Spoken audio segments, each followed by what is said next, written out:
Hello दोस्तों, तो कैसे हैं आप सब। तो आज हम बात करने वाले हैं कक्षा 10 के विषय विज्ञान के अध्याय नंबर 3 के बारे में। अध्याय नंबर 3 यानी अध्याय नंबर 3 है धातु और अधातु, मेटल्स एंड नॉन मेटल्स। तो हमने मेटल्स और नॉन मेटल्स पर 2 वीडियो बनाए हैं, जिसमें पूरे अध्याय में कितने प्रकार के टॉपिक्स हैं, क्या क्या पढ़ना है, जैसे अयस्क क्या है, खनिज क्या है, निस्तापन, भर्जन, सांद्रण, जितने भी प्रकार के प्रोसेस थे सभी को 2 वीडियो में, जितने भी महत्वपूर्ण प्रश्न हैं जो एग्जाम में लगभग हर बार पूछ लिए जाते हैं, यानी इस चैप्टर से अगर कोई प्रश्न बनता है तो वो यही सब प्रश्न बनते हैं जो हम आपको आज यहाँ पर डिस्कस करने वाले हैं 1 बाई 1 करके। तो देखिए, तो पहले ही बात कर लेते हैं कि किस प्रकार से इन क्वेश्चनों को हमें जो है आइडिया लगाना है, कैसे पढ़ना है, क्या पूछ सकता है। देखिए, सब कुछ पढ़ लेना ये उचित नहीं है। आप जो है एग्जाम में कौन सा प्रश्न किस प्रकार से पूछा है, आंसर उसका किस प्रकार से देना है, लिखना है, वो भी हम आपको जो है यहाँ पर सिखाते हुए चलेंगे। और जब हम आपको पेपर हल करवाएंगे तो वहाँ पर आपको टाइप्स बता देंगे कि नहीं, क्वेश्चंस को ये 2 नंबर का है तो इसको इतना लिखिए, 5 नंबर का है तो इसको इतना लिखिए, खाली रिएक्शन पूछ दिया उसको किस प्रकार से जो है आप समराइज करेंगे, कैसे लिखेंगे। तो सभी चीज़ों को 1 बाई 1 करके पढ़ते चलेंगे। तो देखिए, आगे बढ़ेंगे, इसी के जो है संबंध में पढ़ेंगे किसके, अध्याय नंबर 3 के बारे में। तो अध्याय नंबर 3 शुरू करने के पहले आपको एक एनर्जी बूस्टर दे देते हैं कि देखिए, ये जो समय है ना, समय के पास इतना समय नहीं है कि वो आपको दोबारा समय दे पाए। मतलब अभी समय के पास भी इतना समय नहीं बचा है कि वो दोबारा आपको क्या दे पाए, समय दे पाए, क्योंकि समय के पास भी अब समय नहीं है। लेकिन आप लोगों के पास अभी पर्याप्त समय है कि नहीं। अभी एग्जाम की डेट भी नहीं आई है, एग्जाम की डेट आ जाएगी। आप अपनी तैयारी, अपनी प्रिपरेशन को बरकरार रखिए। तो चलिए देखिए किस प्रकार के क्वेश्चंस को हमने आपके लिए लाए हैं। देखिए, ये देखिए, ये क्वेश्चंस का सेट है जो हमने जो है आपके लिए जो है लिखे हुए हैं कि कौन कौन से क्वेश्चंस ज़्यादातर एग्जाम्स में पूछे गए हैं। देखिए, ये इस टाइप का क्वेश्चंस है, सब इस टाइप के क्वेश्चंस सब पूछे गए हैं। और हम क्वेश्चंस को आपको जो है ना PDF के रूप में आपको क्वेश्चनों को प्रोवाइड करवा देंगे कि लगभग इस चैप्टर से कितने महत्वपूर्ण प्रश्न हैं जो हर बार लगभग एग्जाम में बन जाते हैं। तो चलिए, ज़्यादा जो है इस पर और डिटेल की तरफ बढ़ते हुए क्वेश्चन नंबर 1 को देखते हैं कि क्वेश्चन नंबर 1 क्या पूछा हुआ है, कौन सा प्रश्न है। तो पूछा है, भर्जन से आप क्या समझते हैं, उदाहरण सहित समझाइए। उदाहरण सहित समझाइए। भर्जन क्या है उसको उदाहरण सहित आपको क्या करना है, समझाना है, बताना है। तो चलिए भर्जन के बारे में बात कर लेते हैं। तो भर्जन के बारे में हमने आपको बता ही चुके हैं। इसको इंग्लिश में क्या कहते हैं, रोस्टिंग कहते हैं भर्जन को। अब भर्जन में वास्तव में होता क्या है, कहा है कि भर्जन को बताइए भर्जन क्या है, और साथ में ये भी बताइए कि उसके एग्जाम्पल्स क्या है, भर्जन वास्तव में किस प्रकार से होता है। तो देखिए, भर्जन जो होता है, तो पहली कंडीशन भर्जन, आप देखिए हम सबको कंडीशन यानी 1 बाई 1 स्टेप बाय स्टेप बता देते हैं, आप समराइज कर लीजिए उसको किस प्रकार से आप लिखेंगे। तो सबसे पहला आपके दिमाग में देखिए, सब आपको फिजिक्स भी पढ़ना है, केमिस्ट्री भी पढ़ना है, बायोलॉजी भी पढ़ना है, सब एकत्रित करके जाएंगे डाटा, माने सभी को पढ़ कर जाएंगे एक ही बार में। सब जब आएगा ना, जैसे ही पेपर मिलेगा आपको, सब इकट्ठे हो जाएंगे क्वेश्चंस, बायोलॉजी, फिजिक्स, केमिस्ट्री सब एक दूसरे से भिड़ जाएंगे, मार कर लेंगे और सब कुछ क्या होगा, सब तबाह। तो आसान यही होगा कि 1 बाई 1 करके सबको पढ़ते चलिए, समझते चलिए, दिमाग में एक इमेज बना लीजिए कि हमें क्या करना है। तो देखिए, कहा है कि भर्जन क्या है उसको आपको बताना है उदाहरण से। तो भर्जन में क्या है, तो सबसे पहले भर्जन कहां पर यूज होता है, सल्फाइड अयस्कों के सांद्रण में। सल्फाइड अयस्कों के सांद्रण में इसकी पहली जो है सांद्रण में ये प्रयुक्त होता है, कौन, भर्जन। तो भर्जन ज्यादातर किसके लिए प्रयुक्त होता है, सल्फाइड अयस्कों के लिए। यहीं से आपका एक चीज क्लियर हो गया कि भर्जन जब भी होगा किस अयस्क के लिए, सल्फाइड अयस्क के लिए ये होगा। और यहां पर वायु की पर्याप्त मात्रा उपस्थित होती है। वायु की पर्याप्त मात्रा उपस्थित होती है। मतलब यहाँ पर वायु की उपस्थिति होती है, मतलब यहाँ भर्जन के दौरान वायु वहाँ पर प्रेजेंट होगा, जिस भी बर्तन में, जिस भी मतलब इंस्ट्रूमेंट में आप भर्जन करा रहे हैं। तीसरी कंडीशन, भर्जन जो है अयस्क के निम्न ताप, अयस्क से या अयस्क के किस ताप पर, किताब में दिया है निम्न ताप पर, या हम भी जानते हैं कि निम्न ताप पर होती है। किस ताप पर होती है? निम्न ताप। निम्न ताप का मतलब यहाँ पर क्या है कि अयस्क को पूरी तरह पिघलाया नहीं जाता है, यहाँ पर सिर्फ क्या किया जाता है, उसके गलनांक के, किसके? अयस्क के गलनांक के निम्न ताप। यहाँ पर एक चीज आप और मेंशन कर सकते हैं, गलनांक के निम्न ताप पर, मतलब उसको गलाया नहीं जाता है, बस उसको हीट किया जाता है, गर्म किया जाता है। और एक कंडीशन, ये ज्यादातर आप इसको प्रयुक्त कर देते हैं। देखिए 2-3 अंतर भी कई बार पूछा है, तो अभी यहाँ पर भर्जन तो क्या कहेंगे? वायु की, अगर कहें भर्जन क्या है तो कहेंगे वायु की उपस्थिति में क्या करते हैं? सल्फाइड अयस्कों को उनके गलनांक के नीचे गर्म करने पर इसमें से अशुद्धियां दूर हो जाती हैं, उसे हम क्या कहते हैं? भर्जन करते हैं। और कौन सी अशुद्धियां दूर होती हैं? तो SO2 और कार्बन डाइऑक्साइड, इस प्रकार की अशुद्धियां यहाँ से क्या होती हैं? दूर हो जाती हैं। किसके द्वारा? भर्जन के द्वारा। तो भर्जन क्या है ये तो आपका क्लियर हो गया। प्रश्न में और क्या मेंशन किया था?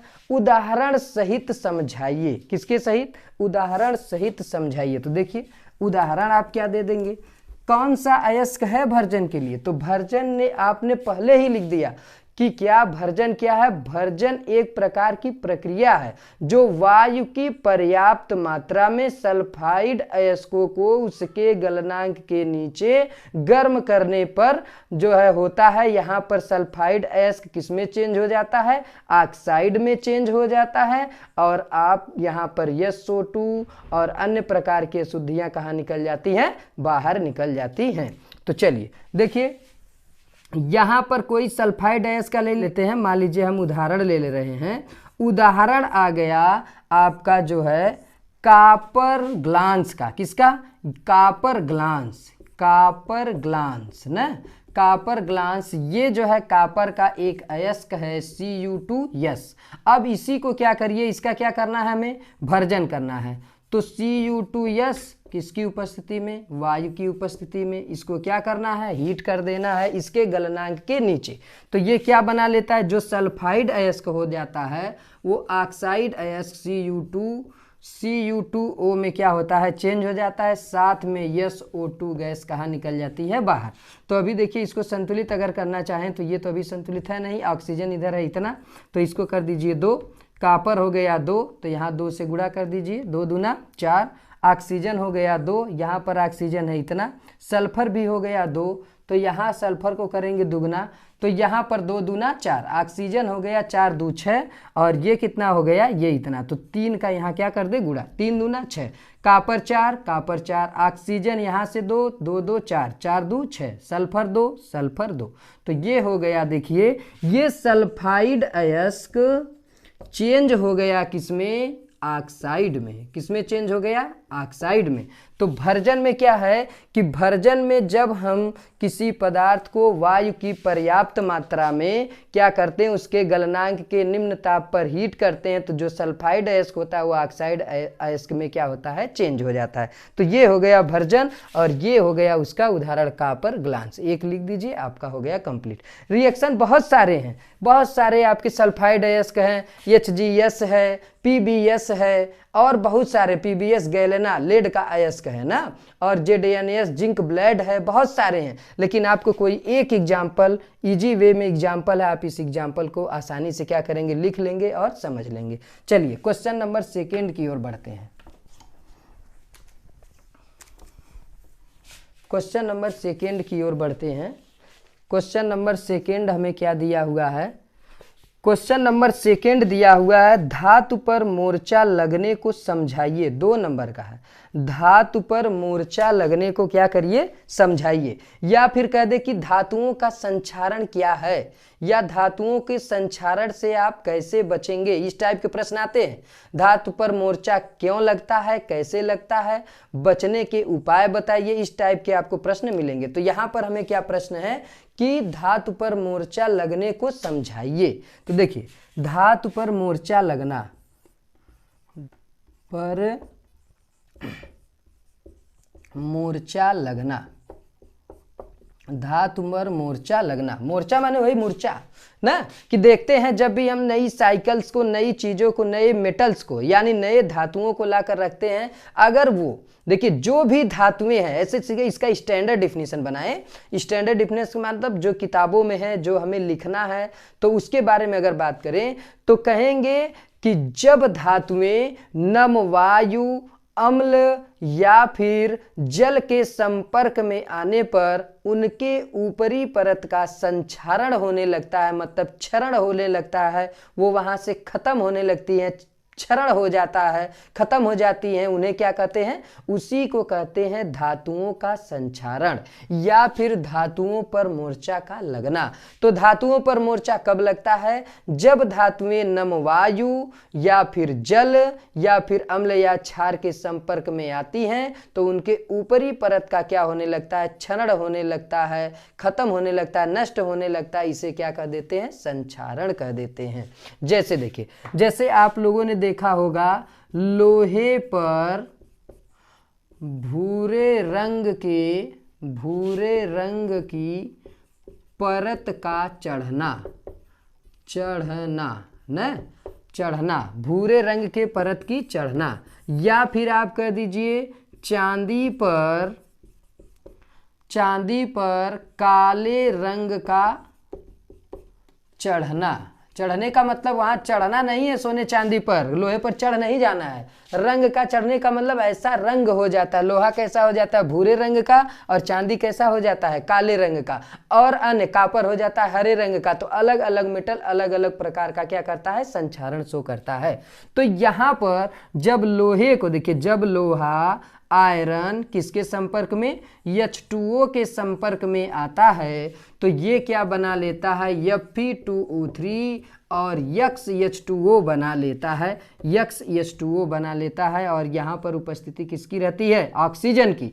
तो यहाँ पर ये इस प्रकार का कंपाउंड बनाता है, कौन, लोहा बना लेता है इस प्रकार का कंपाउंड। ये ऑक्सीजन कहाँ से आया, Fe2 है, Fe2 3 कोई भी ले लीजिए, कोई दिक्कत नहीं है। ये जो मोर्चा लगने का मेन सूत्र है वो है Fe2O3 और XH2O। XH2O का मतलब जल की मात्रा मोर्चा लगते समय देखेगा थोड़ी ना कि जल 1 अणु है कि 10 अणु है, कि जल एक लोटे में जल रखे हो कि पूरे बाल्टी में है, तो कोरोजन तो लगेगा ही। H2O का मतलब H2O की मात्रा फिक्स नहीं है। ऑक्सीजन 3 लग गया, ऑक्सीजन तो वायुमंडल में ऑक्सीजन है ही, जितना एलिमेंट बनाना चाहता है। ये ज्यादातर कौन सा, ये बनाता है फेरिक ऑक्साइड। क्या बनाता है, फेरिक ऑक्साइड बनाता है। कौन, जो लोहे का जंग होता है वो लोहे का कौन सा ऑक्साइड होता है, फेरिक ऑक्साइड होता है, इसीलिए लिखे हैं Fe2O3। अब देखिए फेरिक शब्द से कंफ्यूज हैं, तो Fe जब भी अपने ट्रिपल फॉर्म में यानी उसके ऊपर 3+ होता है तो इसको कहते हैं फेरिक, और ये जब Fe डबल मतलब 2+ बनाता है तब इसको कहते हैं फेरस। ये इसका लैटिन नाम है ना, फेरम। फेरम से ही बना है कौन, फेरस, और कौन बना है, फेरिक। इसका लैटिन नाम क्या है, फेरम।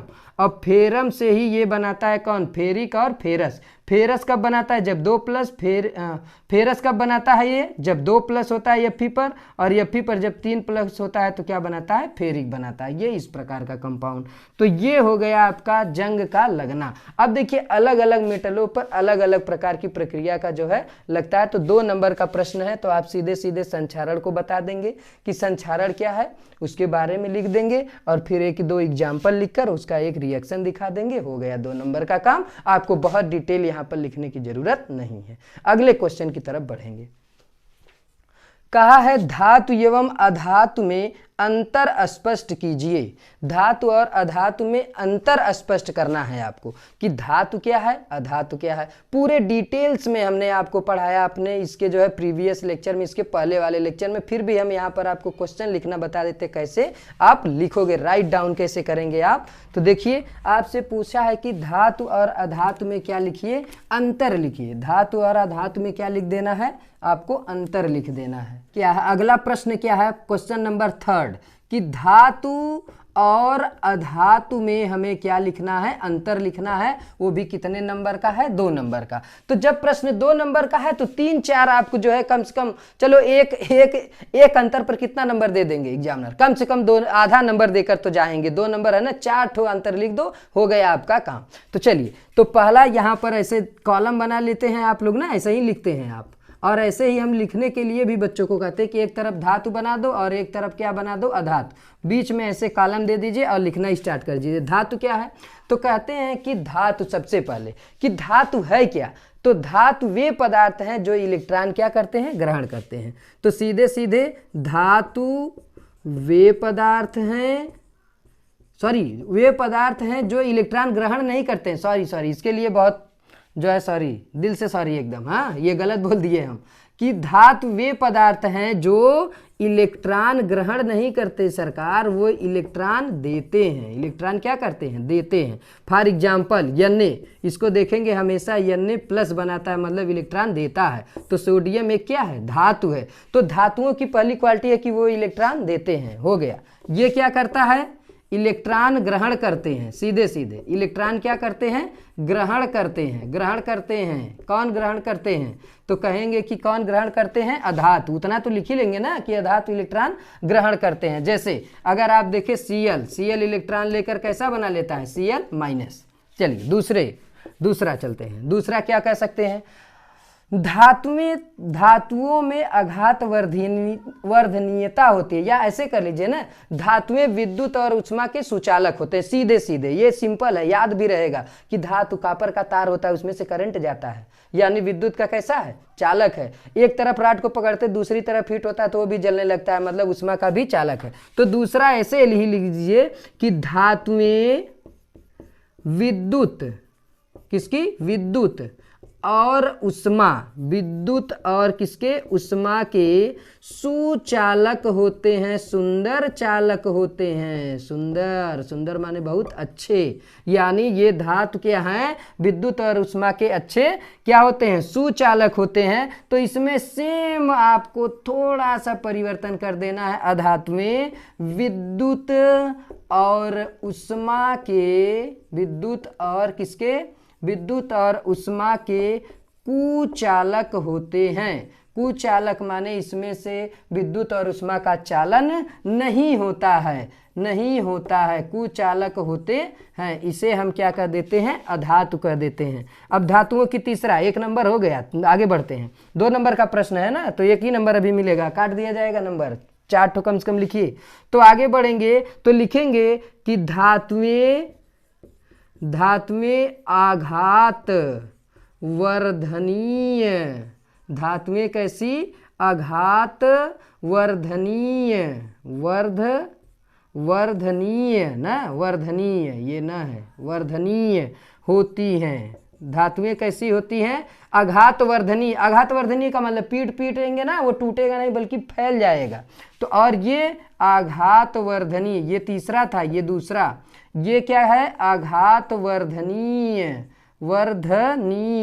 आघात वर्धनीय नहीं होते हैं, आघात वर्धनीय नहीं होते हैं। चौथा पॉइंट यहाँ पर स्पेस कम है, चलिए ऊपर लिख देते हैं। चौथा आप क्या लिख देंगे, चौथा आप लिख दीजिए कि इनमें तन्यता पाई जाती है, इनमें तन्यता पाई जाती है। जबकि अधातुओं में तन्यता, अधातुओं में लिख देंगे इनमें तन्यता नगण्य होती है, नगण्य होती है। नगण्य माने नगण्य होती है, नगण्य माने न के बराबर, मतलब तानेंगे ना, हल्का फुल्का थोड़ा बहुत लचीला बहुत कम होगा, बहुत कम ऐसे होंगे कि हल्के फुल्के लचीले होंगे, नहीं तो ये तन्यता नगण्य माने न के बराबर होता है। तो ये हो गया आपका 2 नंबर का। तो आप सीधे सीधे ऐसे बना लेंगे, 2 नंबर आपका हो गया, पक्का है एकदम। चलिए आगे बढ़ेंगे। तो आपका जो है आगे प्रश्न देखिए, गजब का प्रश्न।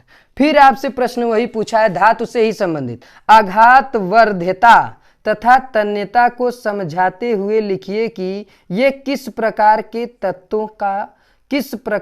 तत्वों का गुण है। कहा कि आघात वर्धनीयता तथा तन्यता को समझाते हुए लिखिए कि यह किस प्रकार के तत्वों के गुण हैं या तत्वों का गुण है। तो चलिए अभी हम आपको बताए हैं, फिर भी हम आपको इसका एक्सप्लेनेशन दे देते हैं। आपका 2 नंबर का प्रश्न है, अगर 2 नंबर चला गया तो गड़बड़ हो जाएगा ना, कि इस अध्याय से तो सर हमें आप 4 नंबर लगभग दिलवाने ही वाले, हर बार 3-4 नंबर का आ ही जाता है, 4 नंबर ऐसे नहीं दिलवा पाएंगे ना। तो आपसे पूछा है कि आघात वर्ध्य ऐसे लिखा है, आघात वर्ध्य और तन्यता से आप क्या समझते हैं, यही ना है। तन्यता से आप क्या समझते हैं, समझाते हुए, समझते नहीं है, तन्यता को समझाते हुए लिखिए कि ये किस प्रकार के तत्वों का गुण है। तो किस प्रकार के तत्वों का गुण है, तो सरकार मेन चीज तो तत्व ही है। तत्व से ही टूटे हैं कौन, धातु, अधातु और कौन, तो और आपका है उपधातु। तो इसी से टूटा है ना, तो सभी तो तत्व ही है। कहा है वो किस प्रकार का कौन सा तत्व है जो आघात वर्ध्य और तन्यता गुण को मतलब आपको देता है, समझाता है, बताता है कि इसमें तन्यता है। तो आप जानते हैं ये सब कौन सो करता है, धातु। तो यहाँ पर आप एक एक डिटेल लिखेंगे कि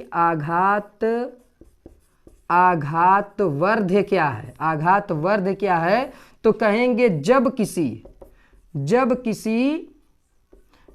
किसी सॉरी यहाँ पर थोड़ा सा गड़बड़ हो रहा है, जैसे लिखेंगे जब किसी धातु के पृष्ठ को, धातु को नहीं ऐसे लिखेंगे, जब किसी धातु के पृष्ठ को, है ना, धातु के पृष्ठ को क्या किया जाता है, आघात, किसी धातु के पृष्ठ पर ना आघात किया जाता है तो इसके पृष्ठ फैल जाते हैं, तो इसके पृष्ठ फैल जाते हैं, टूटते, ढूंढते लिखने जा रहे हैं, देखिए गजब, टूटते नहीं हैं इसे या इस गुण को आघात वर्ध्य गुण कहते हैं। आघात वर्ध्य गुण कह। अब तन्यता क्या है देखिए, यहीं पर हम आपको बता देते हैं तन्यता क्या है, यहीं नीचे लिख देते हैं। तन्यता क्या है कि जब हम किसी तत्व को क्या करते हैं, खींचते हैं, मतलब उसको ज्यादा से ज्यादा खींच दे, बहुत ज्यादा बढ़ा दे, खींच कर एक छोटा सा 1 सेंटीमीटर या मान लीजिए 1 मीटर का उसको खींच के 10 मीटर का बना दे, तो 10 मीटर माने तन्यता। जैसे रबड़ को तानते हैं तो बढ़ता है ना, वैसे धातुओं को खींचे तान दे तो तन जाए, तो इस गुण को क्या कहते हैं, तन्यता। जब किसी पदार्थ को खींचा जाता है तो वह अपने पृष्ठ में या अपने लंबाई में परिवर्तन करता है तो इसे उस पदार्थ की तन्यता का गुण